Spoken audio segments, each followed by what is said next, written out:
Hello everyone, welcome to my channel. आज हम देखेंगे 36 चेस्ट का कटोरी ब्लाउज़ की कटिंग। ये हम पेपर कटिंग देख रहे हैं। इसके लिए मैंने डबल फोल्ड पेपर लिया है और इसकी लेंथ मैंने 13.5 ली है और इसकी विड्थ हमने 11 इंचेस रखी है। इसकी नेक विड्थ है वो हम 2 इंच लेंगे।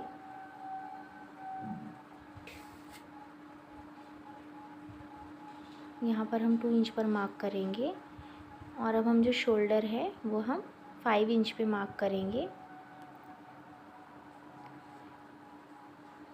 थोड़े नीचे हम 5 इंच पर एक और मार्किंग करके 6.25 इंच पर हम आर्म होल का निशान लगा लेंगे और एक स्केल की हेल्प से हम इसे ड्रॉ कर लेंगे। अभी हम फ्रंट नेक लेंगे, ये हम 6.5 इंच पर लेंगे और नीचे से हमें 2.5 इंच लेना है, जिसमें हमें जो गला है हमें फैला हुआ चाहिए, उससे बहुत ही अच्छा फैलाव आता है। और अब हम एक बॉक्स रेडी कर लेंगे। ये बैक आर्म होल की गोलाई हम 1 इंच पर और फ्रंट आर्म होल की हम 1/2 इंच पर देंगे। और जो वेस्ट है इसका 10.5 इंचेस है। इसमें टक्स एंड मार्जिन ऐड है। अब यहाँ पर मैं आपको बताऊंगी जो बेल्ट है हमें उस पर 3.5 इंच पर मार्किंग करनी है और मिडिल में हमें 2.5 इंच पर मार्किंग करनी है। जो हमारी हुक साइड है वहाँ पर हमें 1 इंच एक्स्ट्रा लेना होता है। यहाँ से हमें राउंड शेप दे देना है। अब हम इसमें कटोरी का मेज़रमेंट लेंगे, तो हम 5.5 इंच पर हम कटोरी का निशान लगाएंगे। थोड़े ऊपर हम एक और 5.5 इंच पर निशान लगाएंगे। और ये जो मैंने आर्म होल टूल बताया था उसका यूज़ हमें कैसे करना है यहाँ पर आप देख लीजिए। हमें इसे इस तरीके से प्लेस करना है और एक ईज़िली हमें यहाँ से लाइन ड्रॉ कर लेनी है। सेम ऐसे ही हमें नीचे साइड भी फ्रंट आर्म होल पे भी उसे ऐसा रखना है और एक लाइन ड्रॉ कर लेनी है हमें। किसी यूज़र्स ने मुझे पूछा था कि इसके यूजेस बताइए आप या बेनिफिट्स क्या है। तो ये बेनिफिट्स इसके यही है कि जो बिगनर्स होते हैं उन्हें गोलाई देने में बहुत डिफ़िकल्टी होती है, तो इससे ये बहुत इजीली गोलाई दे सकते हैं। जब आप अच्छे से ट्रेन हो जाते हैं तो आपको इसकी नीड वैसे रहती नहीं है। अब हमें कटोरी पे इसे फ्रंट आर्म होल से 2 इंच की दूरी पे हमें मार्क करके इस तरीके से शेप दे देना है। और ये फ्रंट जो नेक है हमारा उस पर भी हमने गोलाई दे दी है। तो इसकी बेनिफिट्स यही है कि जिसको दिक्कत होती है गोलाई देने में गले की, आर्म होल की, वो आप इजीली दे सकते हैं। बहुत सारे लोगों से मिस्टेक होती है, बहुत सारे लोग बहुत अच्छा भी करते हैं। तो ये बेसिकली ये बिगनर्स के लिए ही है। अब हम इसे कट कर लेंगे। इसमें हमारा फ्रंट पार्ट और बैक पार्ट हम दोनों साथ में कट कर रहे हैं।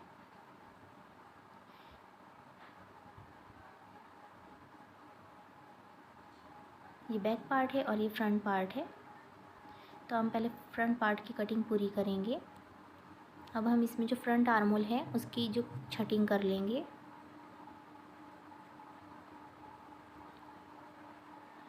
अब फ्रंट नेक है उसे भी हम शेप दे देंगे।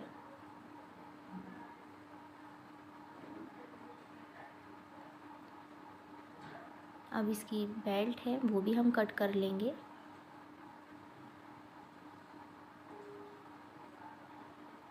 और अब कटोरी को भी हम अलग कर लेंगे। तो यहाँ पर हमारे 3 पार्ट्स रेडी है, क्रॉस पट्टी, बेल्ट और कटोरी। अब कटोरी को हमें अनादर पेपर पे रखना है और इस तरीके से प्लेस करना है और 1.5 इंच हमें दोनों साइड के कॉर्नर से हमें बढ़ा लेना है। अगर आपको ऐसे इजीली नहीं पड़ता है तो आप पहले हमारी जो कटोरी है उसे एज इट इज़ आप मार्क कर लीजिए और उसके जो कॉर्नर्स आएंगे वहाँ से हमें 1.5 इंच लेना है। फिर उन दोनों कॉर्नर्स का मिडिल पार्ट लेके नीचे 1.5 इंच लेना है हमें। ऊपर के साइड हमें जो कटोरी का शेप है वहाँ से हमें ड्रॉ करनी ही है। एक स्ट्रेट लाइन ड्रॉ करेंगे यहाँ और ऊपर साइड हमें 1/2 इंच का मार्जिन देते हुए हम स्केल की हेल्प से उसे इस तरीके से जॉइंट कर लेंगे। अब ये हमने रखा है, इसमें हमने 1/4 इंच और एक तरफ से 1/2 इंच हमें इसमें मार्जिन देना होता है। जो हमारी सिलाई में जाएगा। अब यहाँ से हमें ऊपर से कम और नीचे की साइड हमें बढ़ाते हुए राउंड शेप देना है। तो ये जो हमारी कटोरी है वो एक्स्ट्रा हो गई है, ये कटोरी हमें यूज़ करनी है। अब हम इसकी भी कटिंग कर लेंगे।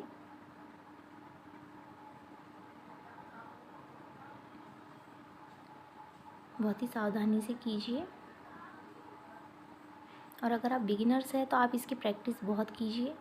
फिनिशिंग की बहुत ज़्यादा नीड होती है, और पेपर पे ही आप जितनी इसकी प्रैक्टिस करेंगे उतना अच्छा है। जब आप एकदम परफेक्ट हो जाए तब आप हेवी पेपर यूज़ कर सकते हैं। फ़िलहाल मैं बिगिनर्स के लिए ही बता रही हूँ, पेपर से ही मैं आपको बताऊँगी। अब हमें जो बेल्ट होती है ना, उसे ½ इंच एक्स्ट्रा लेना होता है कपड़े पर, लेकिन बहुत बार ऐसा होता है कि हम भूल जाते हैं, और ये बिगिनर्स के साथ तो 100% होता ही है कि उन्हें जो एक्स्ट्रा लेना होता है वो भूल जाते हैं। इसलिए हम इसे पेपर पे ही पहले से बढ़ा लेंगे। तो नीचे से ½ इंच मार्क मेज़र करके हमें वहाँ पर एक लाइन खींचकर या मेज़रमेंट लेकर आप ये जो प्लेट है, इसको बेल्ट है, उसे आप ऐसे प्लेस कर लीजिए और उसे एज़ इट इज़ मार्किंग करके उसे सिंपली कट कर लीजिए। और ये आपकी एकदम पक्की जो बेल्ट है वो रेडी हो जाएगी कि आपको इसे कपड़े पे बढ़ाना नहीं है, एज़ इट इज़ ही आपको लेना है। तो ये हमारे फ्रंट पार्ट इसमें कट कर रेडी हो गए हैं। अब हम इसके बैक पार्ट की कटिंग देखेंगे। तो इसमें हमें सिर्फ नेक की कटिंग करना है। यहाँ मैंने छोटा सा कट लगाया था, वो जो हमारी नेक विड्थ का था। अब यहाँ से हमें नेक की डेप्थ लेना है हमें 8 इंचेस पे, और अगर ज़्यादा फैला हुआ चाहिए तो आप 3 इंच ले लीजिए। यहाँ पर मैं 3 इंच ले रही हूँ इसकी चौड़ाई, और यहाँ पर हम एक बॉक्स रेडी कर लेंगे।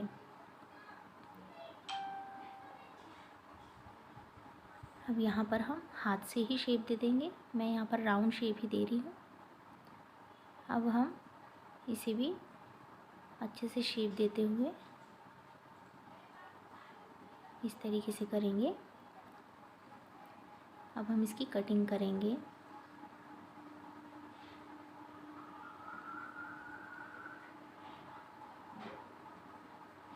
यहाँ पर मैंने कटिंग कर ली है।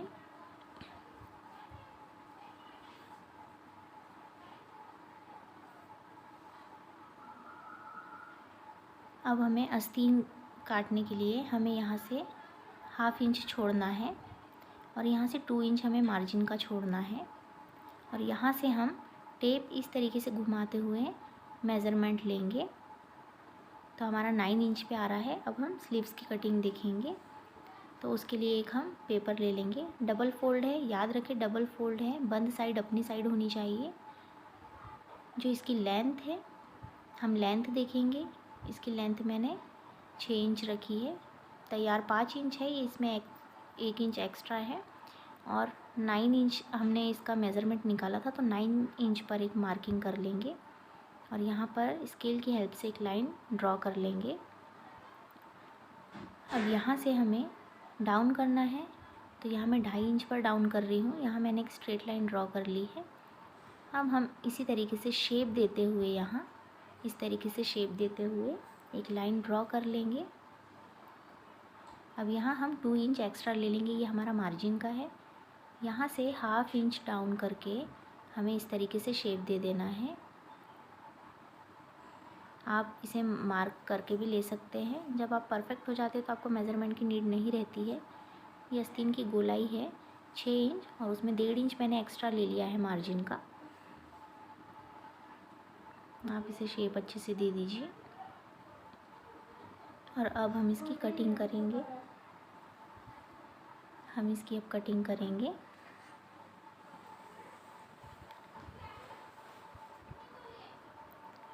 अब इसे ओपन करेंगे, और इसकी जो फ्रंट साइड है उसे कट करेंगे हम।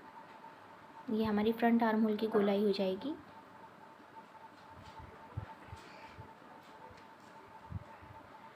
अब ये हमारा पूरा रेडी हो गया है। Thank you so much for watching. Video अच्छा लगे तो लाइक कीजिए, और अगर चैनल पर पहली बार विज़िट कर रहे हैं तो सब्सक्राइब ज़रूर करें।